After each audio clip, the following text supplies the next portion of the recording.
Timestamps can be found in the description. What's going on, guys? We're back. This time with the one that's a little bit more relevant due to the supposed finale. They've used this so many times over the years, but with Halloween Ends coming up or already here, I thought it would be time for me to finally watch the new trilogy of the Halloween films. So we're going to start off with Halloween, the 2018 adaptation. I'm normally not a huge Michael Myers fan, but this film did a really, really good job bringing it back to what a lot of people were hoping this trilogy would, which would bring it back to its former glory with the original. I never actually truly gave it the chance at the beginning because it was so out of date originally. The original series, I've never watched Halloween, the first one. I know all the references, of course. It's fun, it's fine. But I think 2018 has done a great job to bring forth my interest once more. So, with that out of the way, let's jump into the quick plot, shall we? It's been 40 years since Laurie Strode survived a vicious attack from crazed killer Michael Myers on Halloween night. Locked up in an institution, Myers manages to escape when his bus transfer goes horribly wrong. Laurie now faces a terrifying showdown when the masked madman returns to Haddonfield, but this time, she's ready for him. They did an excellent job making Jamie Lee Curtis look like a badass, and she's the true final girl. Like, that is, when I think of final girl, that is who I picture first. And once again, I've never watched the original, but once again, I know the references. I was a major horror buff. I know whenever people like hint at it in their movies, and like, yeah, they did an amazing job with making this older woman come out to be a badass because she's been plotting for Michael to escape that asylum for 40 years, and in fact, tainting her family relationship by doing so. It is awesome, and the story for this one is really good. With that, let's do the Wiki Deep Dive, and let's jump a little bit closer into this, shall we? I know my shirt looks like static. It's cold as hell here in Alabama today. On October 29th, 2018, infamous serial killer Michael Myers, who has been institutionalized at Smith's Grove Psychiatric Hospital for 40 years for his killing spree in Haddonfield, is being prepared for transfer to a maximum security prison. True crime podcasters Aaron Corey and Dana Haynes visit the hospital, and during their encounter, Aaron displays the mask that Michael wore in 1978 to him, to no effect. To no effect's a little misleading. Whenever he pulls the mask out, the guard dogs begin going crazy. All of the inmates begin like wailing and screaming as if a dark force has been brought back, like a dark book has been brought back to an ancient sorcerer.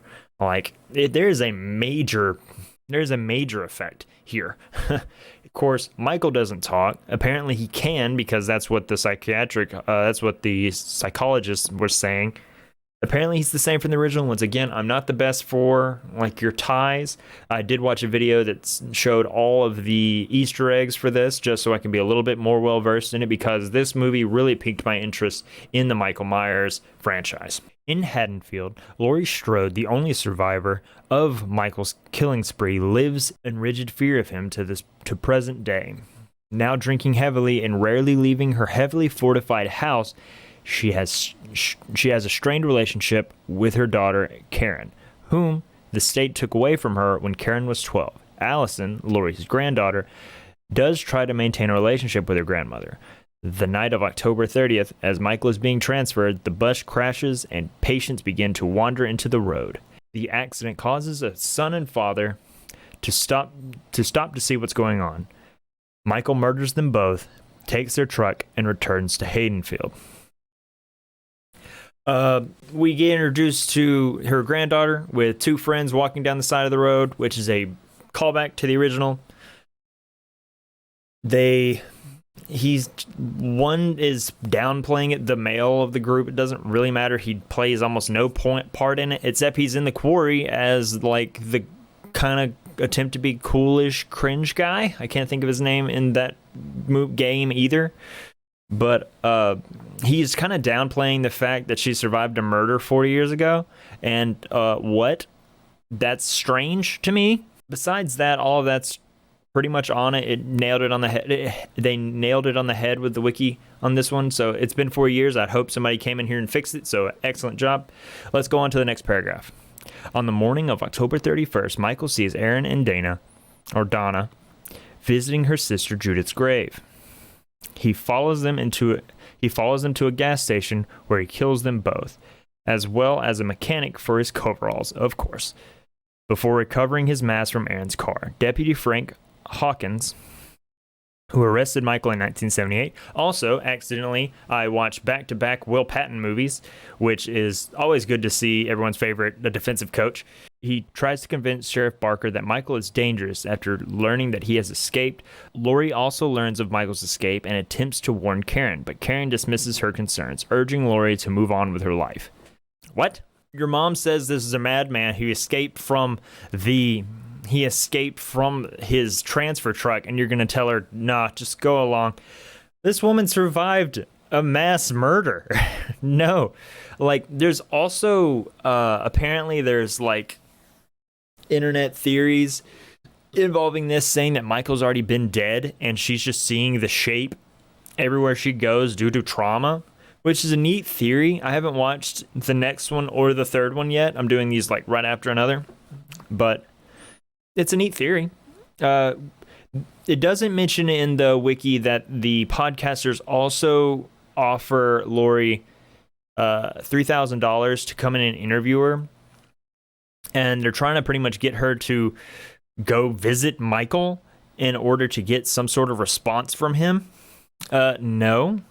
If I was sat in front of any of the big murderers of our time and said, just to rile up the monster, no, eat a dick. Absolutely not. He ends up, after killing the son and the father, take off in their truck, finds the podcasters at a gas station, does a really good scene of him walking in on the female podcaster in the bathroom, dangles his hands over the stall and drops a full mouth of teeth. Like, it's rough. It legit, I was like, is this what I've been missing? This is some good lead in, good suspense. He beats the male podcaster to death, and I believe does the same for the girl as he goes to the truck, gets the mask, puts it on, the iconic song plays, and we're ready to roll. Later that night, Allison finds her boyfriend Cameron cheating on her at a costume party and leaves with his friend Oscar. Meanwhile, while babysitting a boy named Julian, Allison's best friend Vicky and her boyfriend Dave are killed by Michael. Deputy Hawkins and Laurie overhear the incident on the radio and go over to the house. Laurie sees Michael for the first time in 40 years and shoots him in the shoulder before he flees.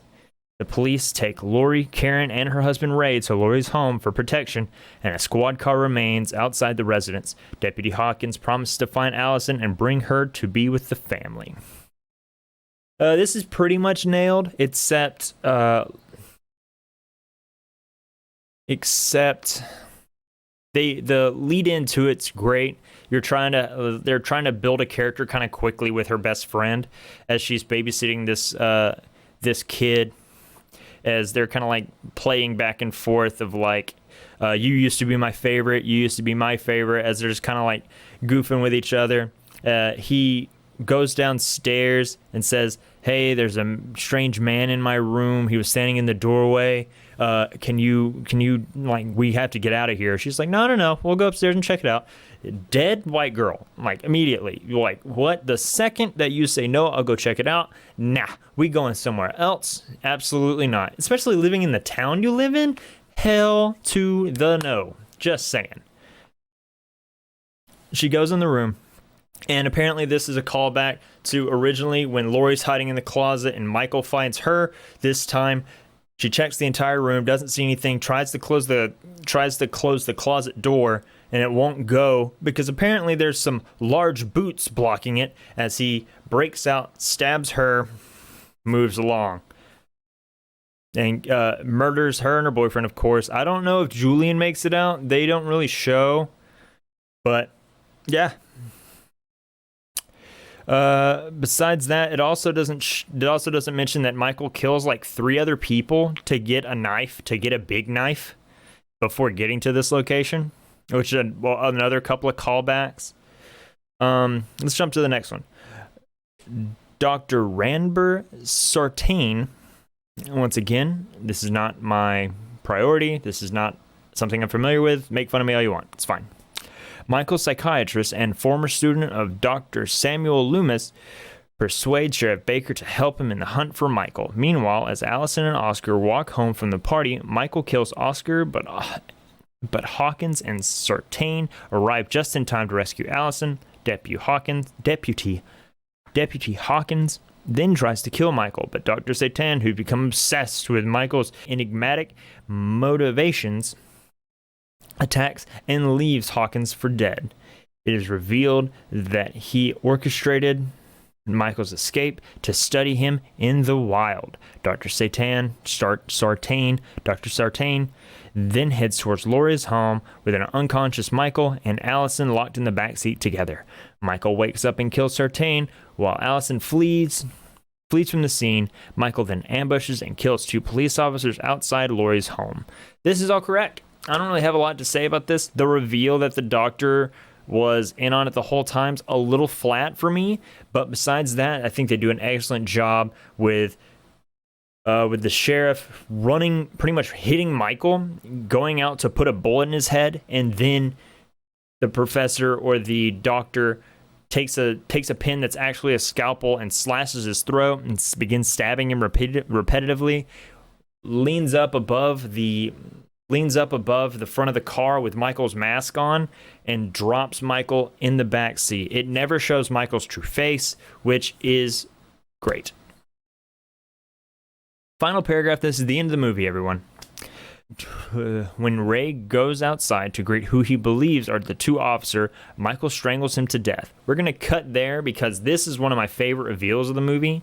When Ray, Allison's dad, goes outside, Ray is played very strangely in this movie. I don't know what Ray is supposed to be, but he talks very open with his daughter. Like in the very beginning, he's like making a sandwich or something and something falls on his pants and he says, "Oh, right on my penis." It's like, whoa, like maybe you're cool with talking to your kids like that. That's strange to me, but maybe I might have missed some context clues saying he's something, but I don't know. But he goes outside, and this is why I'm cutting into the Wiki Deep Dive just for a second. He goes outside to check on the cop car that just pulled up, goes in, and apparently this is a reference to Terrifier. We're assuming Terrifier is a film that I'm 50-50 on, but one of my friends really enjoys it. As he goes in to see a police officer holding a head with a flashlight in it that's been hollowed out, and it looks great. But yeah, after that, Michael strangles him to death. Ray, that is. Laurie manages to get Karen to safety before she engages in a showdown with Michael. Laurie severely injures Michael, but he stabs her in the abdomen and pushes her over a balcony. This is another reference apparently to the old one. She gets thrown over the top of the balcony. Michael looks over. She's no longer there. She's trying to prevent Michael from being in the house at some point. Turns up, shoots his fingers off, which is great to show that Michael is human, which is cool. We'll continue on. When Michael goes to check Laurie's body, he finds it missing, reminiscence of their first encounter decades ago. Karen pretends to break down in tears and calls out for her mother, luring Michael and allowing her to shoot him in the jaw. Laurie suddenly reappears and attacks Michael, trapping him inside the safe room with Karen and Alyssa's help. The trio set the house ablaze, and Laurie says goodbye to Michael before she begins to faint, and lets her daughter and granddaughter quickly hitchhike a passerby vehicle to take her to the hospital. Final shot of the burning basement is shown, with Michael nowhere in sight. In a post-credit scene, Michael's breathing is heard, indicating that he has survived. Another great scene, Laurie is hiding in a pantry as Michael stands at the top of the stairs after being fooled by her daughter screaming, saying, I can't do this, I can't do this. And the second he pops up, he says, gotcha, bitch, and shoots him in the head as Laurie pops in from the shadows saying, Happy Halloween, Michael, and shoves his ass down the stairs. It's really good. Like, I really enjoyed this one. I can only hope. I've heard horrible things about the second one, but I'm so excited to jump into it. I think they've done a great job with re-energizing this franchise based off this first one. Let's jump into the scores real quick. Scores for this one are going to be pretty high on my standards because I've thoroughly enjoyed this. Spoiler alert. The plot on this one can have a 9. I thoroughly enjoyed it. It's since it's calling back so much to the old ones, it lets horror buffs have their history and truly enjoy the small things that they do throughout it. Also, I think the character development of Laurie's overfixation on the past has really, and showing how it's affected her currently, is fantastic. I think the story is great. I will give the story a 9 for this. It's simple, it's a slasher, but the small things that they did to build into it are really good. For scares, I think there was a couple of good ones. I can give this a 6 because unfortunately slashers, there's not a ton of it, and a lot of it are just going to be the music going really loudly and expecting to pull a jump from people. So to each their own on that. I'll give it a 6. I might even give it a 6.5, but I think I'm going to stay with a 6 because I wasn't necessarily scared throughout it. As for the looming threat, I think they did an excellent job with Michael in this. Hello, small bug. I think they did an excellent job with Michael on this. I will give the threat on this an 8 because when you see him coming, you know he's going to walk to you, but you know he's going to get to you. So they do an excellent job of just hinting at past and bringing it to the future in a great way. I thoroughly enjoyed this one. Is it for newbies? No, there's lots of gore and slash.